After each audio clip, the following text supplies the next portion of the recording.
केंद्रीय वित्त मंत्री निर्मला सीतारमण आज संसद में पेश करेंगी आम बजट। इसके साथ ही लगातार 8वां बजट पेश करने का एक नया रिकॉर्ड बनाएंगी वित्त मंत्री सीतारमण।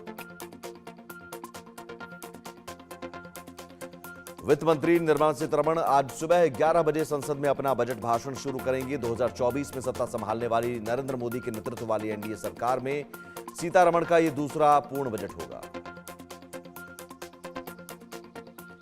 निर्मला सीतारमण का यह 8वां बजट पेश होगा। उन्होंने एनडीए सरकार के लगातार कार्यकाल के दौरान 6 वार्षिक और 2 अंतरिम बजट पेश किए हैं। वित्त मंत्री निर्मला सीतारमण से देशवासियों की जुड़ी हैं बड़ी उम्मीदें। रेहड़ी पटरी वालों से लेकर घरेलू महिलाएं और कामकाजी लोग तक राहत की उम्मीद लगाए हुए हैं। हर वर्ग के लोग सीतारमण से अपने लिए राहत की उम्मीद लगाए हुए हैं। लोगों को सामान और सेवाओं पर लगने वाले कर में भी राहत मिलने की उम्मीद है। इस बार के बजट में निर्मला सीतारमण कर सकती हैं 6 बड़े ऐलान। एक्साइज ड्यूटी में कटौती से पेट्रोल और डीजल की घट सकती है कीमतें। अभी पेट्रोल पर 19 रुपए 90 पैसे और डीजल पर 15 रुपए 80 पैसे लगती है एक्साइज ड्यूटी। इस बार कंज्यूमर इलेक्ट्रॉनिक्स से जुड़े पार्ट्स की इंपोर्ट ड्यूटी के घटने की उम्मीद है। फिलहाल इस पर 20% ड्यूटी लगती है। इससे मोबाइल जैसे आइटम हो सकते हैं सस्ते। सरकार इस बार के बजट में सोने चांदी के आयात पर बढ़ा सकती है इंपोर्ट ड्यूटी। फिलहाल इस पर 6% लगती है इंपोर्ट ड्यूटी। बढ़ सकते हैं सोना चांदी के दाम। 2025-26 के बजट में 10 लाख रुपए तक की सालाना इनकम हो सकती है टैक्स फ्री। 15 लाख रुपए से 20 लाख रुपए के बीच की इनकम के लिए 25% का नया टैक्स ब्रैकेट लाने की उम्मीद। 15 लाख रुपए से ज्यादा की इनकम पर अभी टैक्स दर है 30%। पीएम किसान सम्मान निधि 6,000 रुपए से बढ़ाकर सालाना 12,000 रुपए की जाने की है उम्मीद। अटल पेंशन योजना की राशि हो सकती है दोगुनी।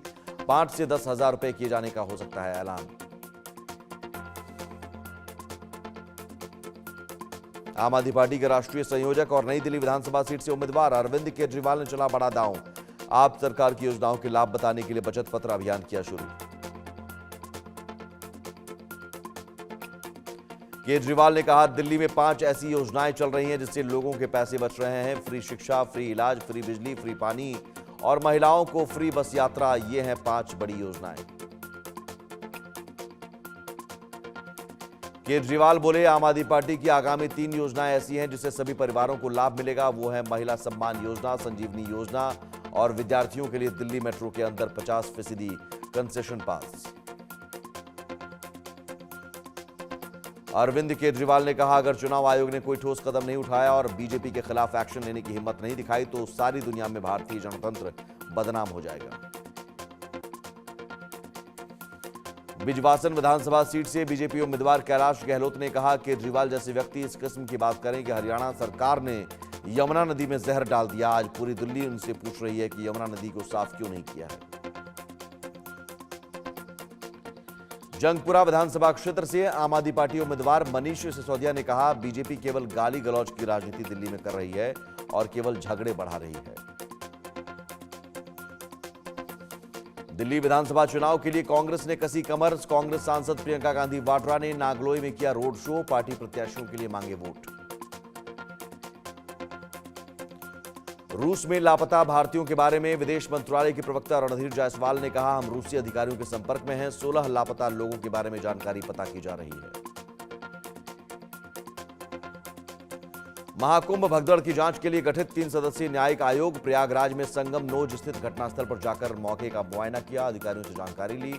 आयोग के सदस्यों ने एसआरएन अस्पताल में भर्ती घायलों से भी पूछताछ की। किन्नर अखाड़े के संस्थापक ऋषि अजय दास ने लक्ष्मी नारायण त्रिपाठी को आचार्य महामंडलेश्वर और ममता कुलकर्णी को महामंडलेश्वर पद से हटाया।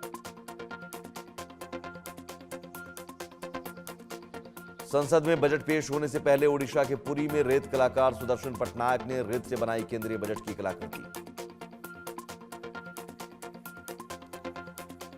मध्य प्रदेश के मुख्यमंत्री मोहन यादव ने अपने जापान दौरे के दौरान बुलेट ट्रेन में यात्रा की।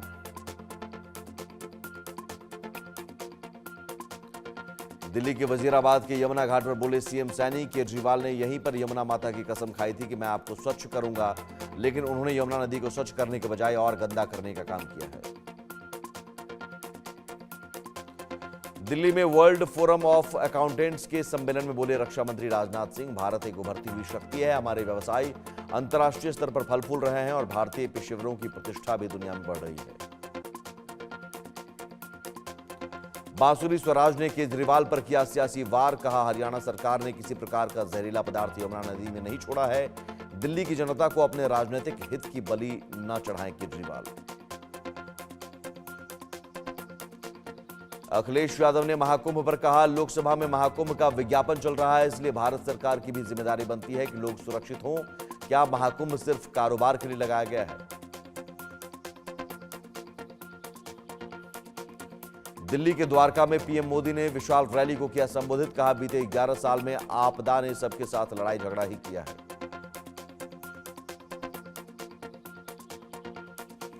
पीएम मोदी बोले, आम आदमी पार्टी की सरकार के लोग केंद्र सरकार से लड़ते हैं, ये हरियाणा वालों के साथ लड़ते हैं, ये यूपी वालों के साथ लड़ते हैं, ये केंद्र सरकार की योजनाओं को दिल्ली में लागू नहीं होने देते। प्रधानमंत्री मोदी ने कहा, अगर दिल्ली में यही आपदा वाले ही रहे तो दिल्ली विकास में पीछे रह जाएगी और बर्बाद होती जाएगी। पीएम मोदी बोले, दिल्ली में तकरार वाली नहीं तालमेल वाली सरकार चाहिए, ताकि मिलजुल कर दिल्ली की हर बड़ी समस्या का समाधान हो। लोगों से पीएम मोदी ने दिल्ली को लूट और झूठ की आपदा से मुक्त कराने का किया आह्वान। राष्ट्रपति द्रौपदी मुर्मू पर सोनिया गांधी की टिप्पणी पर भड़के पीएम मोदी, कहा उनकी मातृभाषा हिंदी नहीं उड़िया है, बावजूद इसके उन्होंने संसद में हिंदी में भाषण दिया, लेकिन कांग्रेस के शाही परिवार ने उनका अपमान किया।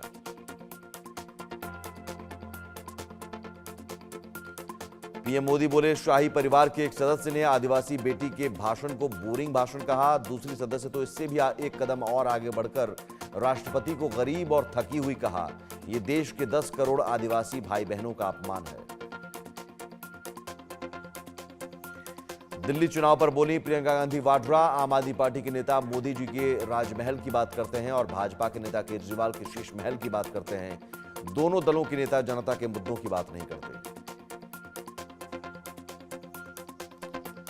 बीजेपी सांसद संबित पात्रा ने कहा, सरदार पटेल की 150वीं जयंती पर सदन में एनडीए के सभी सदस्य तालियां बजा रहे थे, लेकिन कांग्रेस पार्टी के तमाम सदस्य चुप थे।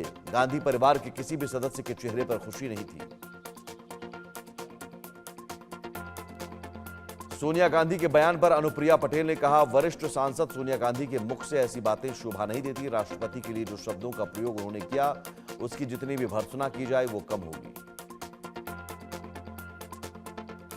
सोनिया के बयान पर केसी त्यागी ने कहा, राष्ट्र की पहली महिला आदिवासी राष्ट्रपति पर जो असंसदीय टिप्पणी सोनिया गांधी ने की है, इसके लिए उन्हें अपना वक्तव्य वापस लेना चाहिए और माफी मांगनी चाहिए। सोनिया गांधी के बयान पर गोवा के सीएम प्रमोद सावंत बोले, संवैधानिक पद पर बैठे हुए इंसान के लिए ऐसे शब्द का प्रयोग करना गलत है, उन्हें क्षमा मांगनी चाहिए। सोनिया के बयान पर केंद्रीय मंत्री गिरिराज सिंह का पलटवार, कहा राष्ट्रपति द्रौपदी मुर्मू के ऊपर सोनिया गांधी का कमेंट देश को शर्मसार करने वाला कमेंट था। ये देश के गरीबों, आदिवासियों, महिलाओं का अपमान है।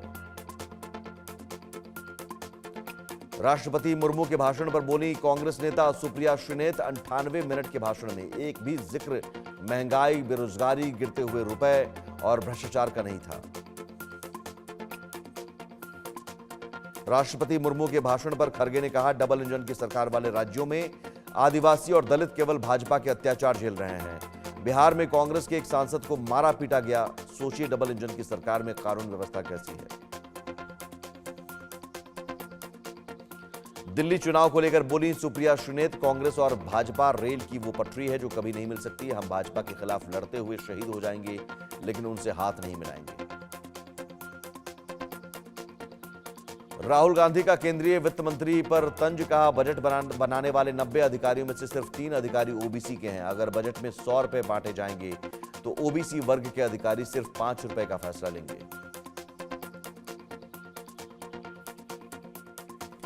कांग्रेस सांसद प्रमोद तिवारी बोले, संसद में एनडीए गठबंधन एकजुट होकर महंगाई, बेरोजगारी, कुंभ भगदड़ के मुद्दे इंडिया गठबंधन उठाएगा। गृह मंत्री अमित शाह अंबेडकर के अपमान का मुद्दा भी हम उठाएंगे। कांग्रेस महासचिव केसी वेणुगोपाल ने कहा, सोनिया गांधी राष्ट्रपति का पूरा सम्मान करती हैं, जबकि बीजेपी के नेता और मंत्री वास्तविक मुद्दों से ध्यान भटकाने के लिए सोनिया गांधी के बयान को मुद्दा बना रहे हैं। केंद्रीय मंत्री पीयूष गोयल ने सोनिया और राहुल गांधी की राष्ट्रपति के खिलाफ की गई टिप्पणी पर कहा, यह कांग्रेस की भावना दर्शाता है जो उनके मन में आदिवासी भाई बहनों के लिए है। आम आदमी पार्टी के 8 विधायकों के इस्तीफे पर बोले, नई दिल्ली विधानसभा क्षेत्र से बीजेपी उम्मीदवार प्रवेश वर्मा, 8 फरवरी का इंतजार करो, पूरी आम आदमी पार्टी खत्म हो जाएगी। सिसोदिया ने कहा, जहां बीजेपी गाली गलौज कर रही है, वहीं दूसरी तरफ केजरीवाल दिल्ली में काम कर रहे हैं। केजरीवाल के काम से जनता बहुत खुश है और उन्हें दिल्ली में फिर लाना चाह रही है। आम आदमी पार्टी उम्मीदवार गोपाल राय ने कहा, लोगों के मन में राय बन रही है कि अगर काम करने वाली सरकार चाहिए तो झाड़ू का बटन दबाएं, नहीं तो बीजेपी आएगी और वे सारे काम रोकेगी और जनता उससे और परेशान होगी।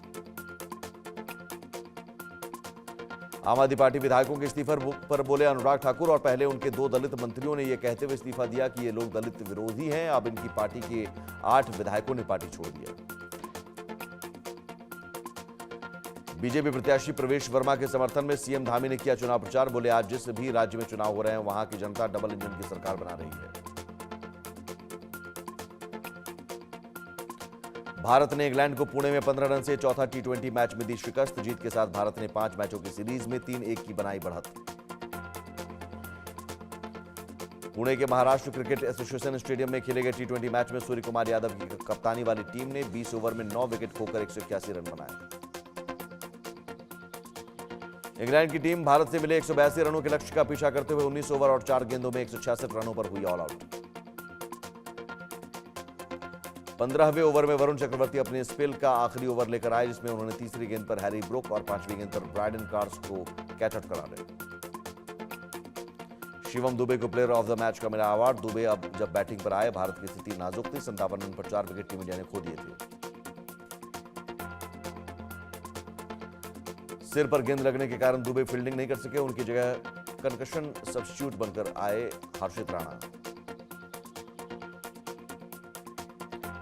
गेंदबाजी में रवि विष्णु ने बड़ा हाथ मारा। 6ठे ओवर की आखिरी गेंद पर क्रीज पर जमे बेन डकेट को कैच आउट कराया। इंग्लैंड की तरफ से सीरीज में अपना पहला मैच खेल रहे साकिब महमूद ने किया धमाल। अपने पहले ही ओवर में टीम इंडिया के 3 बैट्समैन के विकेट झटके।